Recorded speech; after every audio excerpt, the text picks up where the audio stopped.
It is Saturday, the 29th of October, 2022. We're looking at a advertisement on the end of a STM bus shelter. Erika Aubin, journaliste. Des réponses vraies, des vrais journalistes. Le Journal de Montéal. So, this advertisement is essentially saying that Erika Aubin and all other Journal de Montéal journalists are A, vrai journalists, real journalists, and B, that they provide true responses. So essentially what the Journal de Montéal is claiming is that Erika Aubin and all other Journal de Montéal journalists always report the truth. This is bullshit. Total, utter bullshit. I can show how Journal de Montéal journalists, to say nothing of La Presse journalists and Gazette journalists and CBC journalists and CTV journalists, have reported in quotation mark news that is completely and utterly false, demonstrably false, and worse than that, they've refused to correct the record. Now, I'm not here taking issue with Erika Aubin because I don't know very much about her. So I'm not accusing Erika Aubin herself of spreading fake news at this point in time. However, I can name a variety of journalists who, as far as I'm concerned, are not real journalists and who have in fact reported things that are completely and utterly false, demonstrably false. I've asked them to correct the record and they have not done so. If I remember correctly, the Journal de Montréal's judicial reporter, Michael Nguyen, he reported some things that, a bit off the mark, shall we say. I won't go so far as to accuse him of fake news right now. I will actually review what he actually reported before making any further accusations, but he reported stuff that was inaccurate, to say the least. But then we have La Presse journalist, chroniqueur, Yves Boisvert. He published claims that are completely, utterly false, demonstrably false. I asked for that to be corrected. He refused. The La Presse refused. I filed a complaint with the Conseil de Presse de Québec. They eventually pretty much whitewashed him, even though I had shown very clearly that he had made false claims, and some quite serious ones. There's Stéphane Giroux of CTV News. When I came out of my first court appearance, arising out of the trumped-up criminal harassment charges that Montreal Unitarian child sex abuse cover-up enabler Sue Montgomery brought against me to keep me out of city council meetings and to shut down my protest against clergy abuse outside the Unitarian Church of Montreal, Stéphane Giroux was waiting for me with a cameraman. I had actually lobbied CTV News to report my side of the story, because they had in the past done some fair and balanced reporting. I kind of forgot that, being the CTV's just a judicial reporter, that Stéphane Giroux was essentially a colleague of Sue Montgomery, possibly even a personal friend, because all of the judicial reporters were basically a little clique, and they certainly helped each other out on stories and stuff. I saw evidence of that. So I come out of the courtroom after my first court appearance, and Stéphane Giroux's waiting for me with a cameraman. The first thing he says to me is, "Did you get the message to leave Sue Montgomery alone?" That was a question, but it wasn't a journalistic question. It was a warning, like, leave Sue Montgomery alone. Did you get the message? You've been accused of a crime here. That's essentially what he was saying. It was very aggressive. And then he said that Sue Montgomery had told him that there's no sexual abuse in the Unitarian Universalist Church. There's no cover-up. And when he told me this, I said to him, if Sue Montgomery said that to you, if she told you that, she totally discredited herself as a investigative journalist, because Sue Montgomery has in the past described herself as an investigative journalist. And I told him to do his own research. I said, do your own research, look into it. And he could have done that by asking me some questions. Could have done that by doing some proper Google searches and so on. But he certainly could have asked me questions. He could have asked me, okay, well, what do you know about sexual abuse in the Unitarian Church? What do you know about cover-up and denial of sexual abuse in the Unitarian Church? And I would have told him. And by the way, when I say Unitarian Church, I'm talking about the Unitarian Universalist religious community as a whole. I'm not talking about the local Unitarian Church in Montreal. I've never at any time said that there's sexual abuse in the Unitarian Church in Montreal. I've always made it very clear that the sexual abuse I'm talking about publicly is sexual abuse that took place in Unitarian Universalist congregations in the United States, where Unitarian Universalist ministers and Unitarian Universalist Sunday school teachers and so on were charged, tried, and convicted of the sexual abuse of children, indeed the forcible rape of children. So that's it. He didn't. Well, here's the interesting thing. I don't know exactly what he did or didn't do. What I do know that he did do, and what CTV Montreal did, is that they reported in the report coming out of that, no such crimes, let alone a cover-up, have been proven in a court of law or proven in court. I think that's what they said. And one more time, no such crimes, i.e. sex crimes committed by Unitarian Universalist ministers and Sunday schools and teachers and so on, no such crimes have been proven in court. One more time, getting it correct, trying to get it as correct as possible from memory here. No such crimes, let alone a cover-up, have been proven in court. This was false.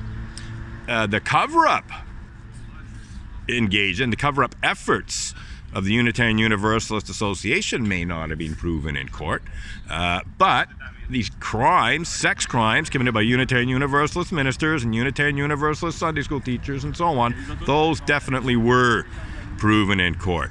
And I could have given Stéphane Giroux names of people and so on. So when that happened, when I saw this, I tweeted to CTV Montreal and I demanded that they correct the record. I demanded that they report what the actual truth is. Well, what did they do? They delayed for some days, maybe even a week or more.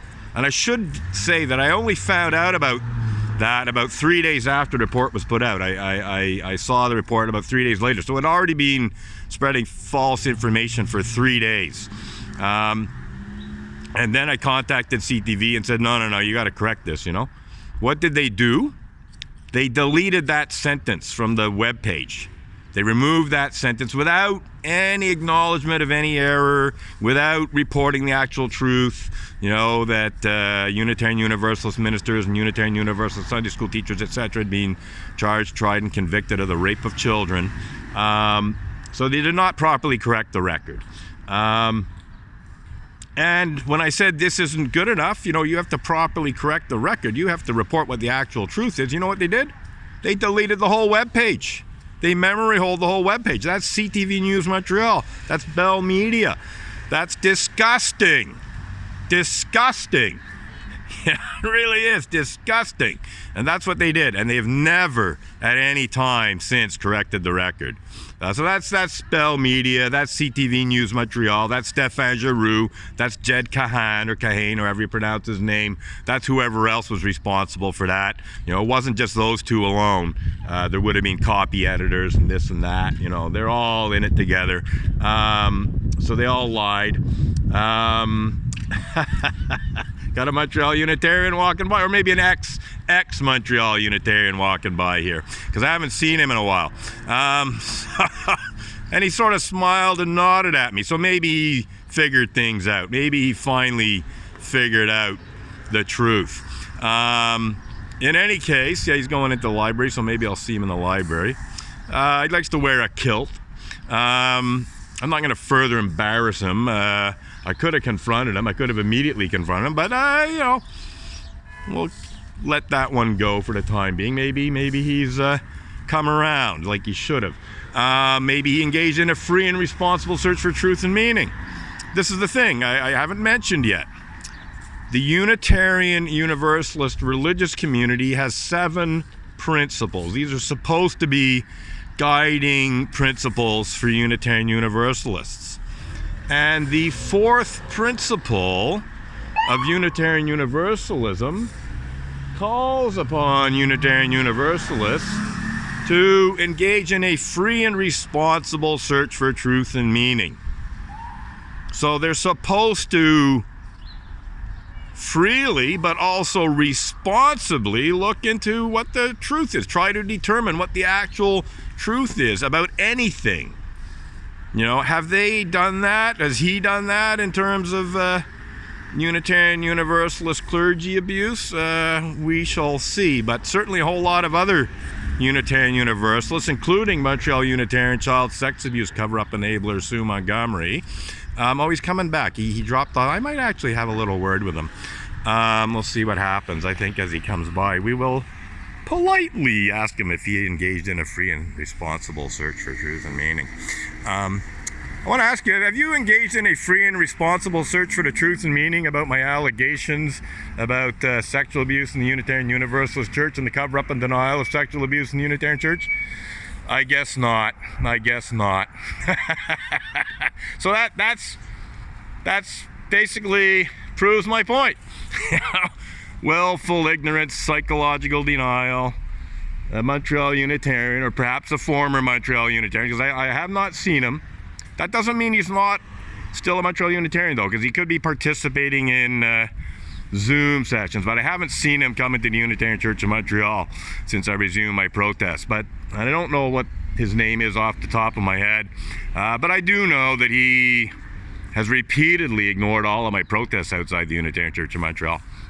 So it appears that he has not engaged in a free and responsible search for truth and meaning, because if he had, he probably would have said, you know, yes, Robin, I have, and you're right, and I'm very sorry for all of the times I ignored your protest and so on and so forth. He might have apologized, you know, and he might have even said, you know, I basically left the Unitarian Church of Montreal and the Unitarian Universalist religious community as a result of all that cover-up and denial of sexual abuse and so on. But he didn't. He just walked away. So that you know, oh, and then that's one of these funny little coincidences, you know, I'm talking about Montreal Unitarians and Unitarian Universalist clergy abuse cover-up and denial, and what happens when Montreal Unitarian walks by? Not the first time something like that's happened. You know, I'm not going to yammer on forever here, but what we're going to do is we're going to contact Erika Aubin. Well, first we're going to find out what kind of journalist she is. She may not be an appropriate type of journalist to cover the story, as it were. But if she is, we're definitely going to contact her and say, hey, Erika, we've got a story for you. We're going to give you an opportunity to be a real journalist. We're going to give you an opportunity to report some real answers in the Journal de Montéal about Sue Montgomery and her involvement in Unitarian Universalist child sex abuse cover-up and denial, her involvement in abusive misuses of the SPVM police force and Canada's criminal justice system to suppress my peaceful public protest against clergy abuse and the cover-up and denial of clergy abuse and various other issues outside the Unitarian Church of Montreal. And regardless of whether or not Erika Aubin is appropriate to contact, I will be recontacting the Journal de Montéal. It's been a while. And I will say, look, I saw this ad. You're claiming to be real journalists. You're claiming to have, you know, true responses. Well, here's an opportunity for one of your real journalists, maybe even Michael Nguyen himself, to report the actual truth about Sue Montgomery, to report the actual truth about how she falsely accused me of criminal harassment because she was desperate to keep me out of city council meetings where I was asking some pretty tough questions about her involvement in Unitarian Universalist clergy abuse cover-up and denial, including her involvement in past abusive misuses of the SPVM police force to shut down my protest outside the Unitarian Church of Montreal. There's quite a saga now as a result of Sue Montgomery falsely accusing me of criminal harassment for doing nothing more than A, tweeting and blogging about her involvement in Unitarian Universalist clergy views cover-up and denial in a comparatively dispassionate manner. B, engaging in 3 very peaceful one-man protests outside Montreal municipal election campaign debates, trying to warn Côte-des-Neiges, Notre-Dame-de-Grâce voters and the public more generally that if they elected Sue Montgomery to be mayor of Côte-des-Neiges and Notre-Dame-de-Grâce borough, they were electing a child sex abuse cover-up enabler to be their mayor. And C, asking some tough questions at one municipal election campaign debate, a question that was actually asked to all 3 mayoralty candidates, not just Sue Montgomery, but it did put Sue Montgomery on the spot a bit. I essentially asked all 3 mayoralty candidates if they were elected as mayor of Côte-des-Neiges and Notre-Dame-de-Grâce, if they would respect my rights in terms of protesting outside the Unitarian Church of Montreal, which happens to be an NDG. And I made it clear that I'd previously had false criminal charges brought against me and threatened with tickets and so on and so forth. So I asked all 3 of them if they would respect my rights. You know, they would ensure that my rights were respected. Well, guess who evaded that question and accused me of harassment? And then, yeah, that's basically it. Oh, yeah, yeah, and asking some questions at city council meetings. That's it. So one more time, tweeting and blogging about Sue Montgomery's involvement in Unitarian Universalist clergy views cover-up and denial. 3 very peaceful one-man protests outside municipal election campaign debates in 2017, and asking a few tough questions at city council meetings regarding Sue Montgomery's involvement in Unitarian Universalist clergy views cover-up and denial, and one question during the election campaign mayoralty debates as to whether or not the mayoralty candidates would respect my charter rights and freedoms. That's it. Criminal harassment? I don't think so. On that note, we're done. So one more time, just to give the date, it is Saturday the 29th of October 2022. And yes, I did see this sign earlier. I saw it again. Decided to do this little 17 minute and 30 seconds video. That's it for now.